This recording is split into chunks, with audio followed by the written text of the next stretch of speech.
Okay.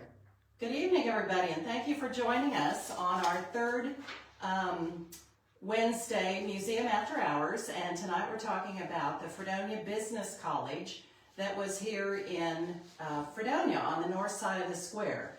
It opened in 1907 and operated until 1936 or 37. By 1913, it boasted over 600 graduates. The school was a branch of the Byrne Business College of Tyler, Texas, and offered individualized instructions so students could enter at any time. Their educational curriculum was based on the newly copyrighted Byrne Simplified Shorthand System, which had only 10 characters and 5 positions. I want to share a little bit of an article that was written in the Fredonia Daily Herald, August 12 of 1910, and it was very complimentary about the college. It says, the headline is, "The Fredonia Business College, a successful institution with a system that wins." There are other enterprises in Fredonia which have greater capital involved, employ a larger number of men, and have a greater commercial significance, but there is no institution in Fredonia which has done more to advertise and boost the city and give it a favorable place among its neighbors in this section of the state than the Fredonia Business College. This wonderfully successful institution was established July 15, 1907 by Professor H.E. Byrne of Tyler, Texas. It is one of a chain of 5 institutions of similar character, all owned by Professor Byrne and all of them growing and highly successful. These institutions are located in Tyler, Texas, Guthrie, Oklahoma, Moberly, Missouri, and Athens, Georgia. The total attendance of the students each year is between 3,000 and 4,000. The largest of the schools is at Tyler because it is the parent school from which the rest sprung. The Fredonia School, which has developed a reputation for efficiency not second to any other, draws its students from the entire state of Kansas, from Arkansas, from Missouri, and from northern Oklahoma. It has students from other states also, including New Mexico and even Pennsylvania. It teaches bookkeeping, shorthand, and typewriting under a copyrighted system invented by Professor Byrne, and which has proven highly successful, being distinguished chiefly by simplicity and practicalness. So that's kind of a nice glowing recommendation there. I do have some photos from back in the day that we want to share with you. This one is from 1909.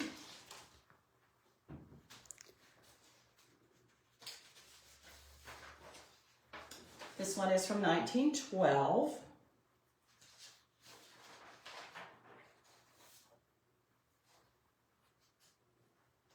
Now notice the trees on this one. The leaves are on the trees. This is an undated photo, but it must have been taken after the leaves were off the trees and they look to be about the same amount of growth there.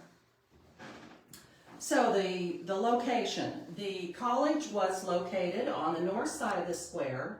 It occupied the second floor of the building above today's laundry and bail bonds business, and at the right of the common stairway. So if you are looking on the north side of the square, there's a stairway that goes up in between So What and the laundry and bail bonds.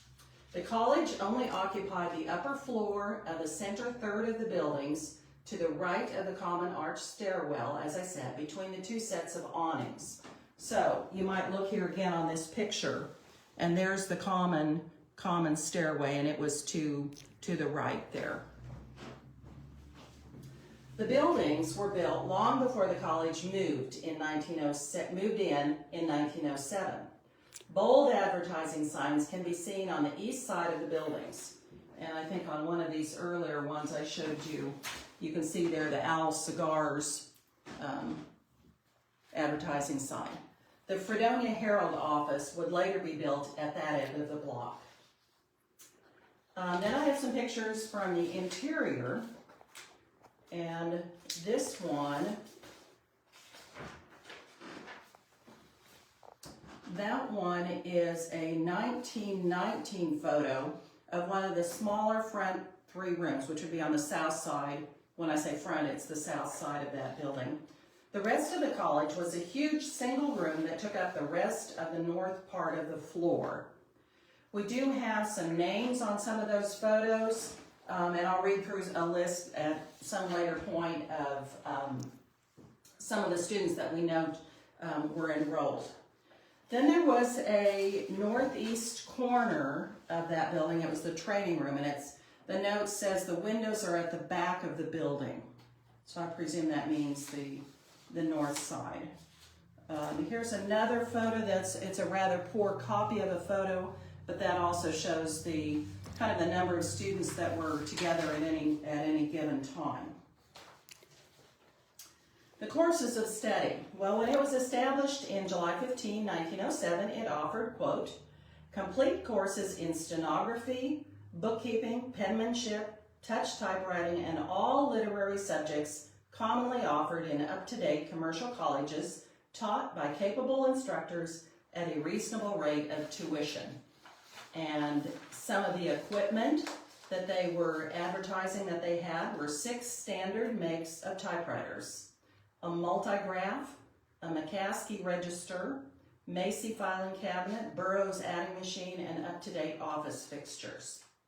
Then the tuition. A life scholarship shorthand complete was $50. Life scholarship bookkeeping complete was $50. Life scholarship combined course was $95.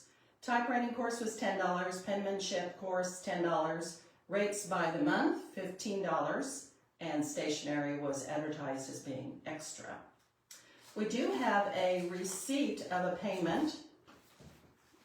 This is from July 15, 1911, a receipt for Mr. C.W. Thompson. And you can see here that he has paid for his course at the college. There were many positive reviews from both students who found employment as well as business owners who employed graduates. And I want to show you this large newspaper ad. I don't know if you can see that. This was from the Citizen in September 19, 1913. So this has that tuition information in it, and the equipment, and of course advertising. They have over 600 graduates, no vacation, enter any time. Then there were some testimonials from students who had been taken the course, and from employers who had then hired these graduates. So they really were making a very strong effort to be a successful school. Some of the instructors that there were, Professor P.E. Hickson was the principal. Mr. E.L. Taylor was president of the school. He and his brother, C.L. Taylor, taught English and telegraphy. And then Miss Ella Sheedy taught typewriting and the multigraph machine and Burns shorthand. And I have a photograph of her. She was a rather striking woman. And she taught for a good number of years. She was the name that I most often is associated with the college. She ran the business college from around 1916 to late 1936 when she married. So she worked there before she owned it, along with her sister Agnes. She was an early recruiter who traveled to area towns to get students enrolled. And then she married John J. McGrath, who was the brother of the hospital donor Robert McGrath. She married in late 1936 at the age of 60. He was about 72. And she closed the college soon after that, for sure by 1937. So she was quite an accomplished woman for quite a period of time. So who were these students? Well, many of them were Fredonia High School graduates who had goals to be in careers. Some of them were women, some were men. Many students from other towns lived in individual rooms that were located to the left of the common stairway. but students also arrive by train. And here are just a few of the names that we have come across in our research, or names on the back of some photographs, that sort of thing. I long have known that my mother-in-law, Miriam Hess-Giffens, went to this school.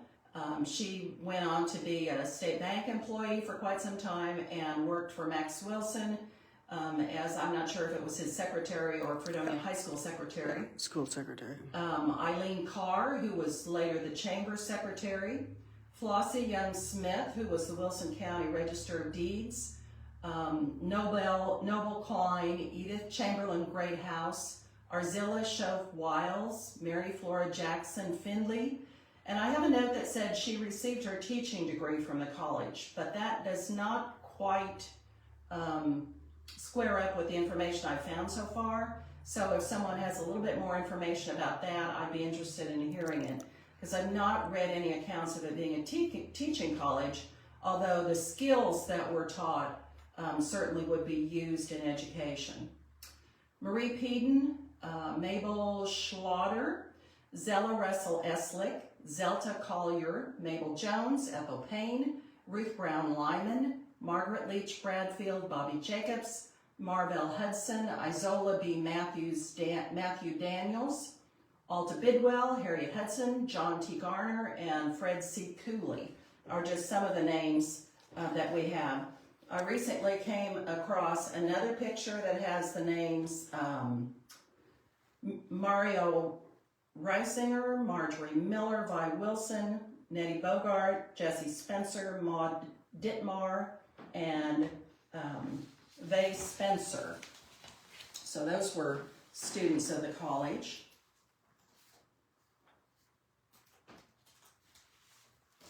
And then there are just some random pictures we have in our file. There may be a professor somewhere in that picture, but you see the college behind it. Those are some of the women, and that's some of the men that were at the college.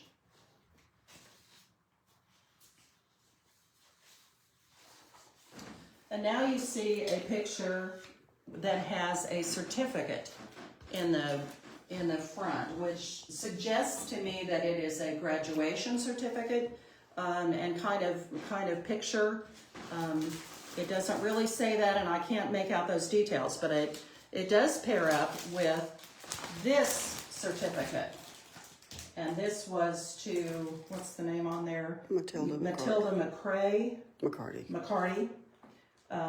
Business writing was the certification that she earned. So this looks to be much like the certificate that's in this photograph. You see that same swooping there and that dark in the middle. But it wasn't all just book work and work at the typewriter.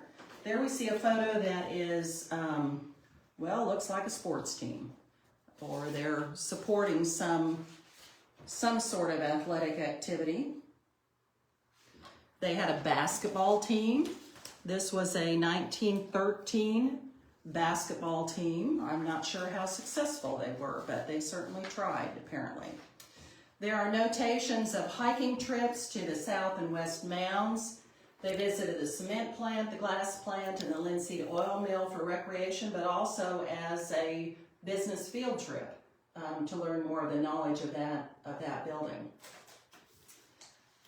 We do have a recollection that I'm pretty thrilled to have. It is from Leo McKee from Edna, Kansas, and Leo wrote in, let's see, this would have been in 1970 that Leo wrote these recollections, and it really gives a little bit of more detail about the school and what went on there. One of the institutions of higher learning in Wilson County is, I suppose, the least remembered in the area. This was the Fredonia Business College, or the FBC, as it was affectionately known by its students. This school was a branch of the Byrne Business College of Tyler, Texas. There may have been more branches than this one, but these colleges based their educative curriculum on the basis of the newly copyrighted Byrne Simplified Shorthand System, which had only 10 characters and 5 positions. This was their greatest advertising feature, the simplicity of the system. And it was advertised to be better than the Gregg and the Pittman systems. And I'm sure that there are people listening that know something about shorthand, but I know nothing about it. So simply simplified would be better for me. This school was opened in Fredonia in the early years of the 20th century and was located on the north side of the square on the second floor, using space over at least 3 buildings as I remember. There was a bank on the extreme west end of the buildings, and the college stairway was between the bank and a music store. And I just wonder how many students learned the rudiments of piano there, as in their spare time, many students spent their time there playing the piano, both player and other, wearing out music rolls, and generally giving the owner a hard time. It was finally declared off limits to college students. Mr. E.L. Taylor was the president of the school, and he and his brother C.L. Taylor taught English and telegraphy. The president's office was in the southwest corner of the area, and the telegraphy department just outside the door in the main study room.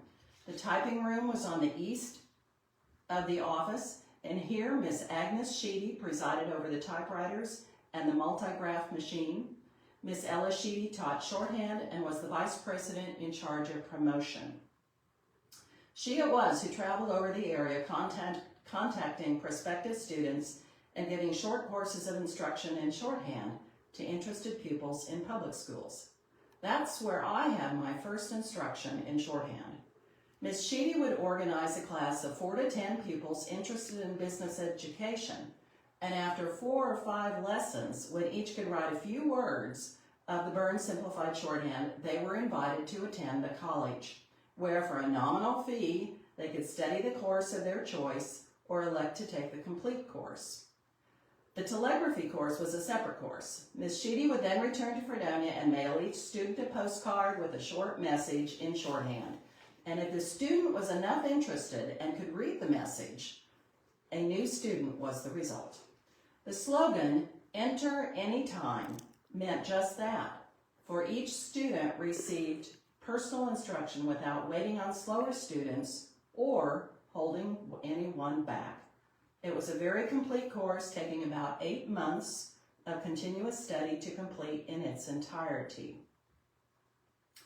As I remember, the east side of the main study room was partitioned into a number of business offices and a bank, all behind a grillwork, and all students were required to operate these offices and the bank, thus gaining actual experience in operating a business with all its sidelights, buying, selling, banking, etc., using college currency, thus emulating the actual business world.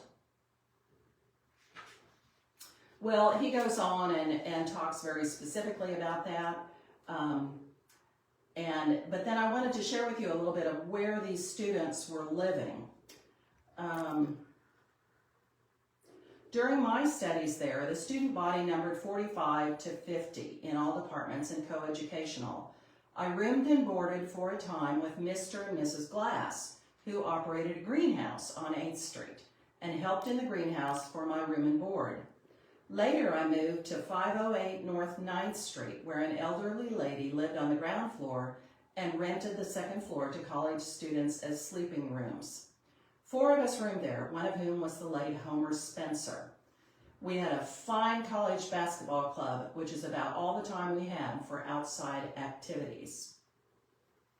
Well, this gentleman, Leo McKee, had come from Edna by train, and it took him all day with the various stops that he made and transfers. He came on the Frisco and then transferred to the Mopac. He went through Arcadia, Wichita, Roper Junction. So it was quite a trip to get there. But then he enrolled and at that point went to stay with Mr. and Mrs. Glass. So what I'm thinking as I read that narrative and I think about all these students that went through that college, I think about the impact for the whole community. Many of those students stayed and they worked in the courthouse, they worked in all kinds of businesses that were being developed and thriving at the turn of the century and up until the 20s and 30s. And if that college had not been here, what would Fredonia be? That's an interesting question to me. There was a fire. We should note that there was a fire in that business college there, and this was in 1910, March 11 of 1910, and they are attributing it to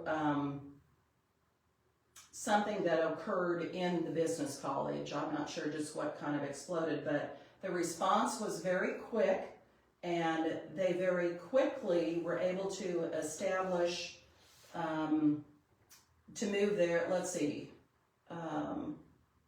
they went over McGregor and Atkinson's implement store. That's where they were.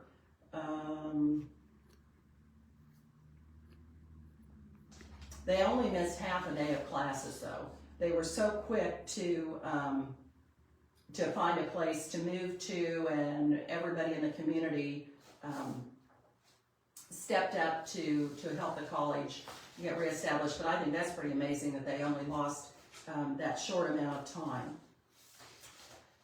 Then the last thing I want to share with you is an artifact that came in today that I am so thrilled to share with you. This is an advertising, well, I'm not sure if we call it a poster, but it's certainly an artifact. It has a little chain on the back. So it was a picture designed to be hung. It says Fredonia Business College on the front. And then it also says, no vacation, enter any time. So one of their main advertising features was the fact that you could just come in and start anytime and you would get individualized instruction. So that's about everything that I know about the Fredonia Business College. Thank you for watching, and I hope that you can join us on our November 3rd Wednesday, Museum After Hours, and the topic on that date will be the Christmas pageants, Fredonia Christmas pageant. Thanks for joining us. How do you turn it off? There were quite a few on there.